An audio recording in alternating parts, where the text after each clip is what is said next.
ವಿಶ್ವಭಾರತಿ ಎಲ್ಲ ವೀಕ್ಷಕರಿಗೆ ಯಲಹಂಕ ನಾಡಪ್ರಭು ಕೆಂಪೇಗೌಡರ 516ನೇ ಜಯಂತಿಯ ಶುಭಾಶಯಗಳು. ಆದಿಚುಂಚನಗಿರಿ ಮಠಾಧೀಶರಾದ ಶ್ರೀ ನಿರ್ಮಲಾನಂದನಾಥ ಸ್ವಾಮೀಜಿರವರು ಕೆಂಪೇಗೌಡರ ಜಯಂತಿ ಪ್ರಯುಕ್ತ ಬಿಡಿಕೆ ವೃತ್ತದಲ್ಲಿ 9 ಅಡಿಗಳ ಕೆಂಪೇಗೌಡರ ಪುತ್ಥಳಿಯನ್ನ ಅನಾವರಣಗೊಳಿಸಿದರು. ಈ ಪುತ್ಥಳಿಯನ್ನ 2 ವರ್ಷಗಳ ಕಾಲಾವಧಿಯಲ್ಲಿ ಬಿಬಿಎಂಪಿಯ ಸಹಯೋಗದೊಂದಿಗೆ ಯಲಹಂಕ ಶಾಸಕರು ವಿಶ್ವನಾಥ್ರವರ ನೇತೃತ್ವದಲ್ಲಿ ನಿರ್ಮಾಣ ಮಾಡಲಾಗಿದೆ. ಹಿಂದೆ ಕೆಂಪೇಗೌಡರು ಬೆಂಗಳೂರನ್ನ 4 ದಿಕ್ಕುಗಳಲ್ಲಿ ಅಭಿವೃದ್ಧಿಪಡಿಸಿದ್ದಲ್ಲದೆ ಎಲ್ಲ ಸಮಾಜಗಳ ಅಭಿವೃದ್ಧಿಗೆ ಬೆಂಗಳೂರು ನಗರದಲ್ಲಿ 64 ಪೇಟೆಗಳನ್ನು ನಿರ್ಮಿಸಿ ಜನಾನುರಾಗಿಯಾಗಿದ್ದರು. ಅದೇ ರೀತಿ ಬೆಂಗಳೂರಿನ ಅನೇಕ ಉಪನಗರಗಳಲ್ಲಿ ಯಲಹಂಕ ಉಪನಗರ ಮಾದರಿ ನಗರವಾಗಿದೆ.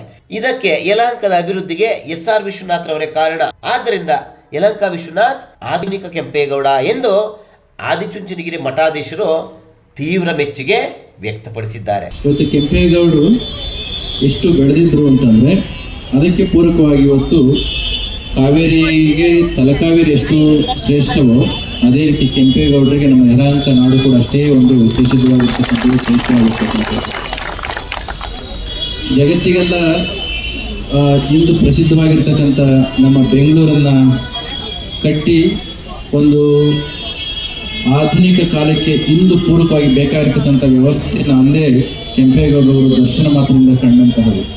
ಅಂತಹ ಕೆಂಪೇಗೌಡರ ಆದರ್ಶಗಳು ಇಂದಿನ ನಾಯಕರುಗಳಿಗೆ, ರಾಜಕಾರಣಿಗಳಿಗೆ, ಮುತ್ಸದ್ದಿಗಳಿಗೆ, ಯುವಕರಿಗೆ, ಪ್ರತಿಯೊಬ್ಬರಿಗೂ ಕೂಡ ಮಾರ್ಗದರ್ಶಿ ಆಗಿರ್ತಕ್ಕಂತಹದ್ದು. ಅಂತಹ ಕೆಂಪೇಗೌಡರನ್ನ ರೋಲ್ ಮಾಡೆಲ್ ಆಗಿ ಆಚರಿಸ್ತಕ್ಕಂಥ, ಇಟ್ಕೊಳ್ತಕ್ಕಂಥ ಅವಶ್ಯಕತೆ ಇಂದು ಬಹಳ ಇದೆ. ವಿಶ್ವನಾಥ್ ಅವರು ಈಗ ತಾನೇ ಹೇಳಿದ್ರು, we are talking about the skills, ರೀಸ್ಕಿಲ್, upskill ಏನೇನು ಮಾತನಾಡ್ತಾ ಇದೀವಲ್ಲ, ಈ ಎಲ್ಲ ಯೋಜನೆಗಳನ್ನು ಕೆಂಪೇಗೌಡರು 500 ವರ್ಷಗಳ ಹಿಂದೆನೇ ಬೆಂಗಳೂರಿನ ಭಾಗದಲ್ಲಿ ಕಟ್ಟುವ ಸಂದರ್ಭದಲ್ಲೇ ಮಾಡಿದರು. ಇಂದು ನೋಡ್ಲಿಕ್ಕೆ 64 ಪೇಟೆಗಳು ಒಂದೊಂದು ಜಾತಿಗೆ ಅಂತ ಕಾಣಿಸಿದ್ರೂ ಕೂಡ ಅದು ಜಾತಿಯ ಆಧಾರಿತ ಪೇಟೆಗಳಲ್ಲ. ಅವು ಕೌಶಲ್ಯ ಅಭಿವೃದ್ಧಿಗೆ ಆಧಾರಿತವಾಗಿರ್ತಕ್ಕಂಥ, ಅಂದು ಒಂದೊಂದು ಸಮುದಾಯಕ್ಕೆ, ಒಂದೊಂದು ಜನಾಂಗಕ್ಕೆ ಒಂದೊಂದು ಕಲೆ ಇತ್ತು, ಒಂದೊಂದು ಕೌಶಲ್ಯ ಇತ್ತು.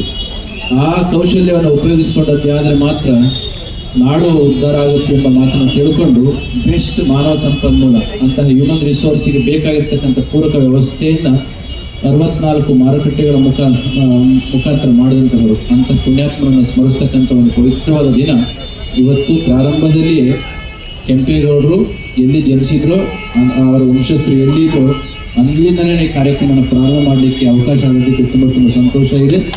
ಹಲವಾರು ಉಪನಗರಗಳಿವೆ ಬೆಂಗಳೂರಿನಲ್ಲಿ, ಆದರೆ ಎಲ್ಲ ಉಪನಗರಗಳಿಗಿಂತ ತುಂಬ ಅದ್ಭುತವಾಗಿ ಡೆವಲಪ್ ಆಗಿರ್ತಕ್ಕಂಥದ್ದು, ಅಭಿವೃದ್ಧಿ ಹೊಂದಿರತಕ್ಕಂಥದ್ದು ನಮ್ಮ ಯಲಹಂಕ ಉಪನಗರ. ಇದು ಪಾಠ ಬಾಂಬೆ ಆಗಿದೆ. ಇದಕ್ಕೆ ಮೂಲ ಕಾರಣ ಪುರುಷ ವಿಶ್ವನಾಥ್ರವರು ಅಂತ ಹೇಳಿದ್ರೆ ಖಂಡಿತ ತಪ್ಪಾಗಲಾರದು. ಆದಿಚುಂಚನಗಿರಿ ಸ್ವಾಮೀಜಿಗಳ ಹಿತವಚನ ನನಗೆ ಮತ್ತಷ್ಟು ಸ್ಫೂರ್ತಿ ತುಂಬಿದೆ. ಬೆಂಗಳೂರಲ್ಲೇ ಯಲಹಂಕ ಉಪನಗರ ಎಲ್ಲ ದೃಷ್ಟಿಯಿಂದ ಸರ್ವತೋಮುಖ ಅಭಿವೃದ್ಧಿ ಆಗಿದೆ. ಕೆಂಪೇಗೌಡರು ನಡೆದಾಡಿದ ನಾಡಿನಲ್ಲಿ ಬಿಡಿಕೆ ವೃತ್ತದಲ್ಲಿ ಇವತ್ತು ಕೆಂಪೇಗೌಡರ 9 ಅಡಿಗಳ ಪುತ್ಥಳಿಯನ್ನು ನಿರ್ಮಾಣ ಮಾಡಿರೋದು ತುಂಬ ಖುಷಿ ಕೊಟ್ಟಿದೆ. ಅವರ ಹಾಕಿಕೊಟ್ಟ ಮಾರ್ಗದಲ್ಲಿ ನಾವೆಲ್ಲ ನಡೀತೀವಿ, ಯಲಹಂಕವನ್ನು ಮತ್ತಷ್ಟು ಅಭಿವೃದ್ಧಿ ಪಡಿಸ್ತೇವೆ ಅಂತೇಳಿ ವಿಶ್ವನಾಥ್ರವರು ಸಂತಸವನ್ನು ವ್ಯಕ್ತಪಡಿಸಿದ್ದಾರೆ. ಖಂಡಿತವಾಗೂ ಇದೆ. ಯಾಕಂದರೆ ನಾಡಪ್ರಭು ಕೆಂಪೇಗೌಡರು ನಮಗೆಲ್ಲರಿಗೂ ಕೂಡ ಆದರ್ಶ. ಇವತ್ತೇನು ತಮಿಳುನಾಡಿಂದ ಅಲ್ಲಿನ ಒಬ್ಬ ಸುಲ್ತಾನನ ಕಾಟಕ್ಕೆ ಅವರ ಹಿರೀಕರು ಅಲ್ಲಿಂದ ಬಂದು ಆಹುತಿಯಲ್ಲಿ ನೆಲೆಸಿ, ಅದಾದಮೇಲೆ ಬೆಂಗಳೂರಲ್ಲಿ ಯಲಹಂಕದಲ್ಲಿ ಕೂಡ ಬಂದು ಇದನ್ನು ರಾಜಧಾನಿಯನ್ನಾಗಿ ಮಾಡಿಕೊಂಡು ವಿಶ್ವವಿಖ್ಯಾತ ಬೆಂಗಳೂರನ್ನು ಕಟ್ಟಿರ್ತಕ್ಕಂಥದ್ದು. 516 ವರ್ಷಗಳಿಂದ, ಅಂದರೆ ಸುಮಾರು ಅವರು ಯುವಕರಾದಾಗ 500 ವರ್ಷಗಳ ಹಿಂದೆ ಅಂತ ಅಂದ್ಕೋಣ. ಆಗಲೇ ಅವ್ರಿಗೆ ಬೆಂಗಳೂರನ್ನು ಒಂದು ಹೊಸ ನಗರವನ್ನು ನಿರ್ಮಾಣ ಮಾಡಬೇಕು ಅಂತೇಳಿ ಬೆಂದಕಾಳೂರನ್ನು ಕೃಷ್ಣದೇವರಾಯರವರ ಸಹಕಾರದೊಂದಿಗೆ ಪ್ರಾರಂಭ ಮಾಡಿದ್ರು. ಅತ್ಯಂತ ಸುಸಜ್ಜಿತವಾದಂಥ ನಗರ ಹೇಗಿರಬೇಕು ಅಂತೇಳಿ ಆಗಿನ ಕಾಲದಲ್ಲೇ ಯೋಚನೆಯನ್ನು ಮಾಡಿ ನಿರ್ಮಾಣವನ್ನು ಮಾಡಿರ್ತಕ್ಕಂಥದ್ದು. ಇದು ಅದಾದಮೇಲೆ ಕ್ರಮೇಣ ಹಂತ ಹಂತವಾಗಿ ಇವತ್ತು ಬೆಂಗಳೂರು ಸಾಕಷ್ಟು ಅಭಿವೃದ್ಧಿಯನ್ನು ಆಗ್ತಾಯಿದೆ. ಸಾಕಷ್ಟು ಕಾರ್ಖಾನೆಗಳು, ITBT ಅಂತಾರಾಷ್ಟ್ರೀಯ ವಿಮಾನ ನಿಲ್ದಾಣ ಎಲ್ಲ ಕೂಡ ಇದೆ. ನಾವು 15-20 ವರ್ಷಗಳ ಹಿಂದೆ ಯಲಹಂಕ ನಗರ ಕೂಡ ಒಂದು ರೀತಿಯಾದಂಥ ಪಟ್ಟಣದ ರೀತಿಯಲ್ಲಿ ಇರಲಿಲ್ಲ, ಹಳ್ಳಿ ರೀತಿಯಲ್ಲೇ ಇತ್ತು. ಆದರೆ ಇವತ್ತು ಸರ್ಕಾರದ ಅನುದಾನವನ್ನು ತಂದು ಇವತ್ತು ಯಲಹಂಕವನ್ನು ಕೂಡ ಕರ್ನಾಟಕ ರಾಜ್ಯದಲ್ಲಿ ಗುರುತಿಸೋ ರೀತಿಯಲ್ಲಿ ಇವತ್ತು ಅಭಿವೃದ್ಧಿಯನ್ನು ಮಾಡಿದ್ದೀವಿ. ಅಭಿವೃದ್ಧಿಗೆ ಫುಲ್ ಸ್ಟಾಪ್ ಅಂತೂ ಇಲ್ಲೇ ಇಲ್ಲ. ಅಭಿವೃದ್ಧಿ ಕೆಲಸಗಳು ಆಗ್ತಾನೆ ಇರಬೇಕು.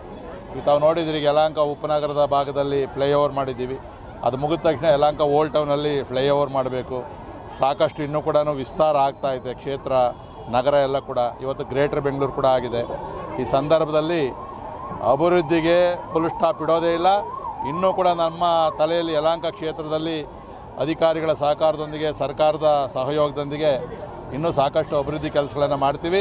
ಆ ನಾಡಪ್ರಭು ಕೆಂಪೇಗೌಡರು ಏನು ಬೆಂಗಳೂರನ್ನ ಕಟ್ಟಿದ್ರು, ಅವರ ಮೆಚ್ಚೋ ರೀತಿಯಲ್ಲಿ ಯಲಹಂಕವನ್ನು ಅಭಿವೃದ್ಧಿ ಮಾಡ್ತೀವಿ. ಕೆಂಪೇಗೌಡರ ಜಯಂತಿ ಪ್ರಯುಕ್ತ ಅಶ್ವಾರೂಢಿ ಕೆಂಪೇಗೌಡ ವೇಷಧಾರಿ ಯಲಹಂಕದ ಮುರಾರಿ ರಾಮೂರವರ ನೇತೃತ್ವದಲ್ಲಿ ಎತ್ತಿನ ಗಾಡಿಗಳು ಮತ್ತು ಕೆಂಪೇಗೌಡರ ಪ್ರತಿಮೆಯ ರಥ ಯಲಹಂಕದ ಪ್ರಮುಖ ಬೀದಿಗಳಲ್ಲಿ ಮೆರವಣಿಗೆ ನಡೆಸಿತು. ಬೆಂಗಳೂರಿನಲ್ಲಿ ಎಲ್ಲಾ ಜನಾಂಗದವರಿಗೂ ಒಂದೊಂದು ಪೇಟೆಗಳು ಕಟ್ಟಿಸ್ತಾರೆ.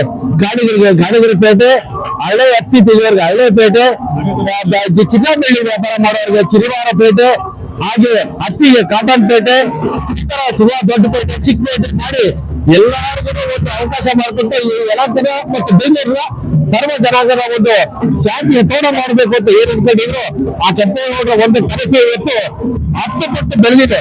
ಇಲ್ಲಿ ಬೆಂಗಳೂರಿಗೆ ಯಾರೇ ಬಂದ್ರು ಕೆಲಸ ಆರಿಸಿ ಅವ್ರಿಗೆ ಅನ್ನ ಮತ್ತು ನೀರು ನೀಡಿ ಬೆಳೆಸತಕ್ಕಂತ ಒಂದು ಕನಸು ಕೆಂಪೇಗೌಡರ ಕನಸಾಗಿದೆ. ಅವರು ಕೆಂಪೇಗೌಡರ ಮಕ್ಕಳು, ಕೆಂಪೇಗೌಡರ ಊರವರು ನಾವು ಯಲಹಂಕದವರು ಅಂತ ಹೇಳ್ಕೊಳ್ಳೋದಕ್ಕೆ ನಮಗೆ ತುಂಬಾ ಹೆಮ್ಮೆ ಆಗ್ತದೆ.